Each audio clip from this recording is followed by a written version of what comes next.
مکہ معاہدہ کسی ملک کے خلاف نہیں، مکمل طور پر دفاعی نوعیت کا ہے۔ نائب وزیر اعظم اسحاق ڈار کی وضاحت، کہا مکہ معاہدہ ان ممالک کے درمیان پہلے سے موجود کسی بھی معاہدے کو ختم نہیں کرتا۔ مکہ معاہدہ خطے کے دیگر ممالک کے لیے بھی کھلا ہے۔ معاہدہ پاکستان کی خارجہ پالیسی کے بنیادی اصولوں سے ہم آہنگ ہے۔ پاکستان خطے کے تمام برادر ممالک سے قریبی تعاون جاری رکھنے کا خواہاں ہے۔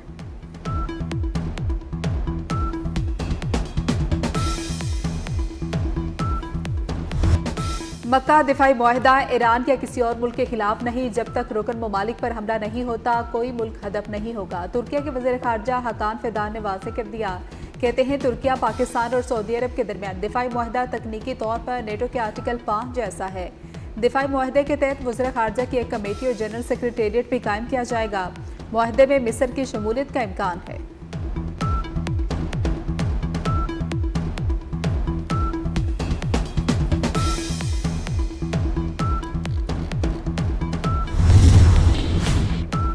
وفاقی وزراء اور ارکان پارلیمنٹ کا پاک سعودی عرب ترکی مشترکہ دفاعی معاہدے پر تینوں ملکوں کو اور ان کی قیادت کو خراج تحسین۔ وفاقی وزیر احسن اقبال نے کہا، اس معاہدے سے خطے میں امن کی کوششوں کو مزید تقویت ملے گی۔ رانا ثناء اللہ نے کہا، معاہدہ وزیر اعظم اور فیلڈ مارشل کی کوششوں کا ثمر ہے۔ وزیر اطلاعات عطا تارڑ بولے، امن معاہدے پر پورا پاکستان فخر محسوس کر رہا ہے۔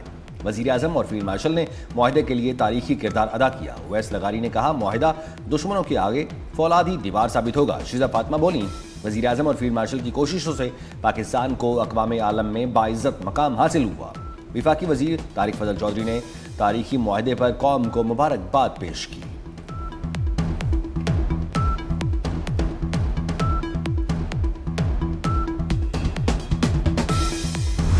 وفاقی وزیر رانا تنویر حسین نے مکہ مشترکہ دفاعی معاہدے کو اسلامی دنیا اور خطے میں امن کے لیے بڑی پیش رفت قرار دے دیا۔ کہا کہ جن ممالک کو دفاع کے لیے دوسروں کی طرف دیکھنا پڑتا تھا وہ اب خود دفاع کی صلاحیت حاصل کر سکیں گے۔ رانا تنویر نے کہا کہ پاکستان ایٹمی قوت ہے اور اس کے پاس بہترین افواج موجود ہے۔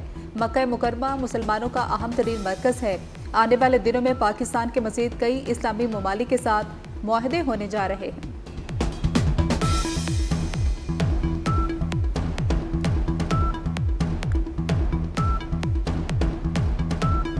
پاکستانی عوام کی جانب سے مکہ امن معاہدے کا بھرپور خیر مقدم، خطے میں امن و استحکام کے نئے دور کا آغاز قرار دیا۔ کہا، معاہدہ امن، سلامتی اور استحکام کی جانب ایک تاریخی سنگ میل ہے۔ پاک ترک سعودی مکہ مشترکہ دفاعی معاہدے کی تاریخی کامیابی، اسلام آباد اور صوبائی دارالحکومتوں کو شاندار انداز میں سزا دیا گیا۔ مختلف شہروں میں برقی کمکموں، قومی پرچموں اور LED اسکرینز نصب ہیں۔ پارلیمنٹ ہاؤس سمیت اہم سرکاری عمارتوں کو برقی روشنیوں اور خصوصی سجاوٹ سے آراستہ کیا گیا۔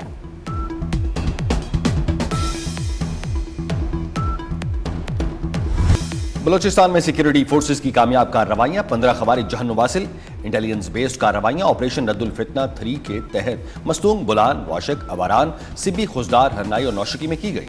خوارج کے قبضے سے بڑی تعداد میں اسلحہ اور گولہ بارود برآمد۔ مؤثر کارروائیوں سے خوارج کے نیٹ ورک کو شدید نقصان پہنچا۔ وزیر داخلہ محسن نقوی کا سیکیورٹی فورسز کو خراج تحسین، کہا سیکیورٹی فورسز قوم کا فخر ہیں، دہشت گردوں کا مکمل خاتمہ کریں گے۔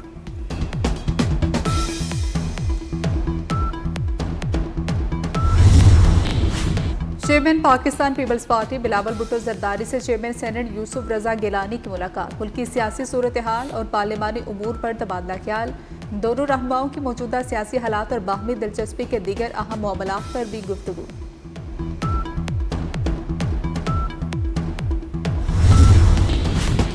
آزاد کشمیر الیکشن کے تیسرے مرحلے میں پولنگ کل ہوگی۔ پونچھ ڈویژن کے صرف 4 حلقوں میں پولنگ ہوگی۔ ضلع باغ اور حویلی کے 4 حلقوں میں ووٹ ڈالے جائیں گے۔ پونچھ اور سگنوتی کے 7 حلقوں میں الیکشن مؤخر کیا گیا۔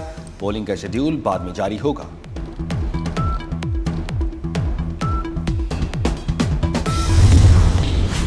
ایران نے آبِ ہرمز مکمل طور پر کھولنے کے لیے امریکہ کو 6 شرائط پیش کر دی۔ امریکہ نے رویہ درست نہ کیا تو آبِ ہرمز دوبارہ نہیں کھولی جائے گی۔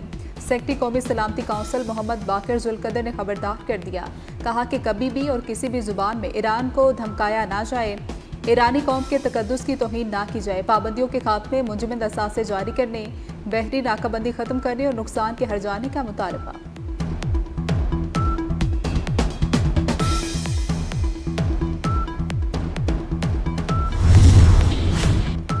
معاہدے پر پہنچنے کے لیے موجودہ صورتحال بہترین وقت ہے۔ ایرانی صدر مسعود پزشکیان کی پریس کانفرنس، کہا مذاکرات اور سفارتکاری نے امریکہ کو ایران کے ساتھ مفاہمت اختیار کرنے پر مجبور کیا۔ امریکہ کو ایران اور عمان کے تیار گائیڈ لائنز پر عمل کرنا چاہیے تھا۔ امریکہ اور اسرائیل جانتے ہیں کہ صرف جنگ سے ایرانیوں کو حکم ماننے پر مجبور نہیں کیا جا سکتا۔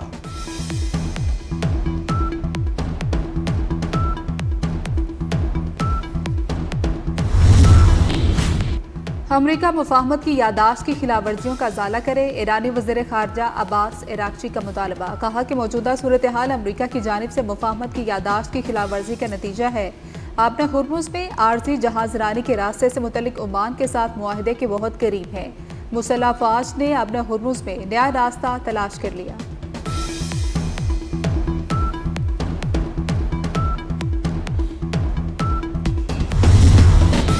امریکہ نے ایران کے جوہری پروگرام کو تباہ کر دیا۔ امریکی نائب صدر جے ڈی وینس کا دعویٰ۔ کہا امریکہ نے ایران کی روایتی عسکری صلاحیت کو بھی شدید نقصان پہنچایا۔ ایران نے اپنا ہرمز میں ٹول ٹیکس نہ لینے کی یقین دہانی کرائی ہے۔ امریکی حکومت مشرق وسطی میں تیل اور گیس کی پیداوار بڑھانے کی کوشش کر رہی ہے۔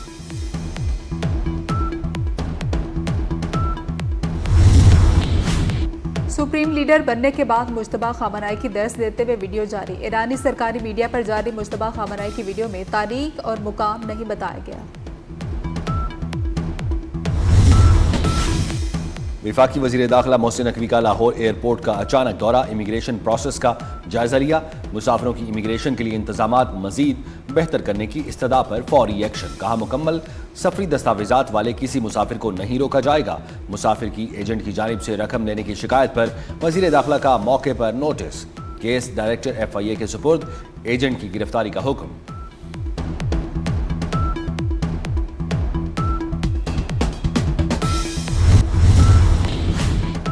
طاقتور سمندری طوفان ٹائفون ڈولفن چین کے صوبہ ژینگ جیانگ سے ٹکرا گیا۔ چین میں ریڈ الرٹ جاری، متاثرہ علاقوں سے 99,000 افراد کے انخلا کا 1,000 زائد پروازیں منسوخ کر دی۔ رواں سال چین سے ٹکرانے والا یہ سب سے طاقتور سمندری طوفان ہے۔ ٹائفون ڈولفن اتوار کی شام 5:30 بجے مشرق ساحل سے ٹکرایا۔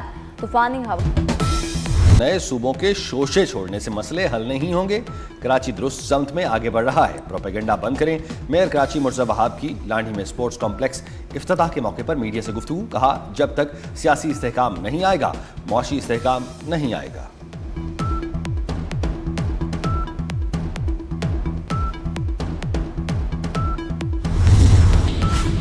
IG آزاد کشمیر لیاقت علی ملک نے کالعدم ایکشن کمیٹی کے ناپاک عزائم کا پردہ چاک کر دیا۔ کہا کہ کالعدم تنظیم کے کارندوں نے عاقب شہید کی لاش وصول کرنے کے لیے موجود اہل خانہ کو اغوا کیا۔ کالعدم تنظیم کی حقیقت عاقب شہید کے والد سے پوچھیں۔ شرپسند ٹولے نے شہید کے اہل خانہ کو برہنہ کر کے تشدد کا نشانہ بنایا، ویڈیوز بھی بنائی۔ عاقب شہید نے ایمبولینس میں جام شہادت نوش کیا اور کالعدم کمیٹی نے شہید کی لاش کو 4 دن تک روکے رکھا۔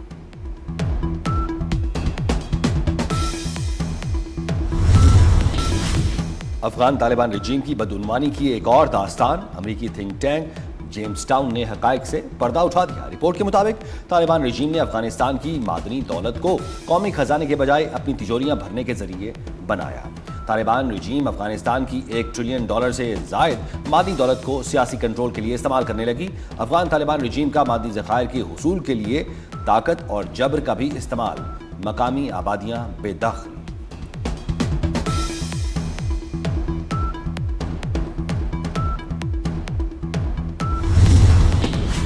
ملک میں گڈز ٹرانسپورٹرز کا پہیہ دوسرے روز بھی جام۔ کراچی اور لاہور میں گڈز ٹرانسپورٹرز نے گاڑیاں کھڑی کر دی۔ یومیہ تیل کی قیمتوں میں رد و بدل سے پریشان، ود ہولڈنگ ٹیکس 2% پر لانے اور ٹول ٹیکس میں اضافہ بھی واپس لینے کا مطالبہ کر دیا۔ کراچی پورٹ اور پورٹ قاسم پر پارکنگ کی فرمائش بھی کر دی۔ ملک کے مختلف علاقوں میں اشیاء ضروریہ کی قلت کا خدشہ۔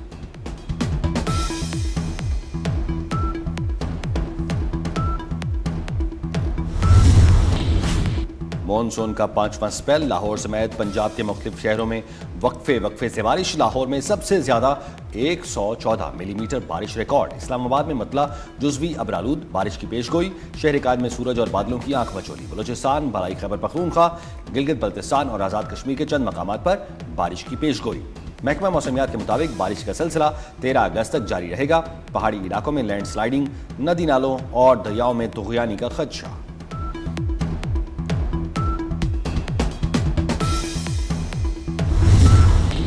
کینیڈا کے صوبے برٹش کولمبیا میں جنگلات کی آگ بے قابو ہو گئی. حبس کے باعث ہزاروں افراد کو محفوظ مقامات پر منتقل ہونے کی ہدایت کر دی گئی. جنگلات کی آگ 9,500 ہیکٹر رقبے تک پھیل چکی. سمر لینڈ، پیچ لینڈ اور دیگر علاقوں میں انخلاء کے احکامات جاری کر دیے گئے. سمر لینڈ میں جنگلات کی آگ کے باعث ایمرجنسی نافذ کر دی گئی.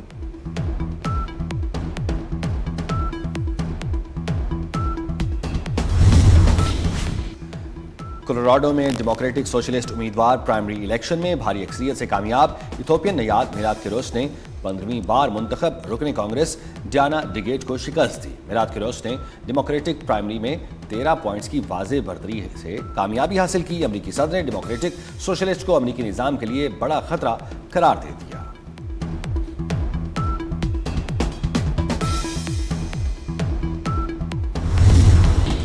کوسوو میں اپوزیشن رکن اسمبلی نے قائم مقام وزیراعظم البین پر انڈے پھینک دیے. شیم شیم کے نعرے بھی لگائے. قائم مقام وزیراعظم نے اسپیکر کا انتخاب کرنے کے لیے مزید وقت مانگا تھا.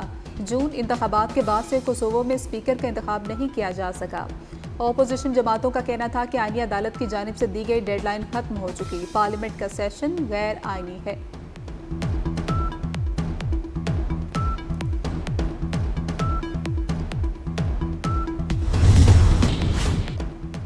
شاہینوں کے انگلینڈ میں ڈیرے. پاکستانی ٹیم کا پہلا ٹریننگ سیشن کل ہوگا. پاکستان اور سلیکٹ 11 کے درمیان 4 روزہ پریکٹس میچ 12 سے 15 اگست تک کھیلا جائے گا. پاکستان اور انگلینڈ کے درمیان 3 ٹیسٹ میچز کی سیریز کھیلی جائے گی.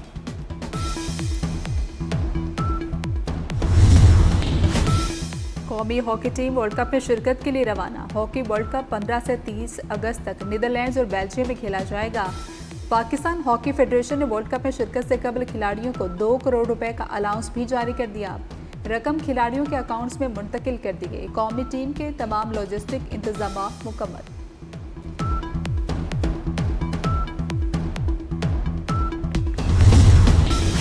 پاکستان سمیت دنیا بھر میں کتابوں سے محبت کا دن منایا جا رہا ہے. اس دن کا مقصد لوگوں کو مطالعے کی طرف راغب کرنا اور کتابوں سے اپنی محبت کا اظہار کرنا ہے.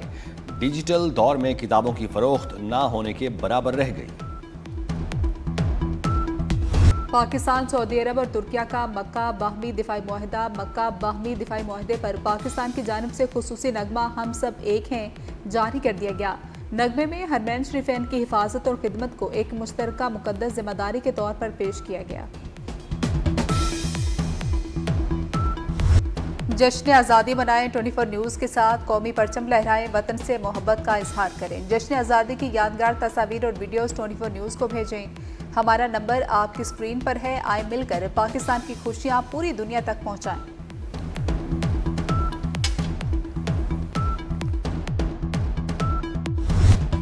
اور یوم آزادی کی مناسبت سے ISPR کا بلوچی زبان میں نغمہ اے پاک وطن ریلیز. بلوچ گلوکار اختر چنال نے اپنے مخصوص انداز اور جوشیلے بول کے ذریعے پاک سرزمین سے والہانہ عشق کا اظہار کیا.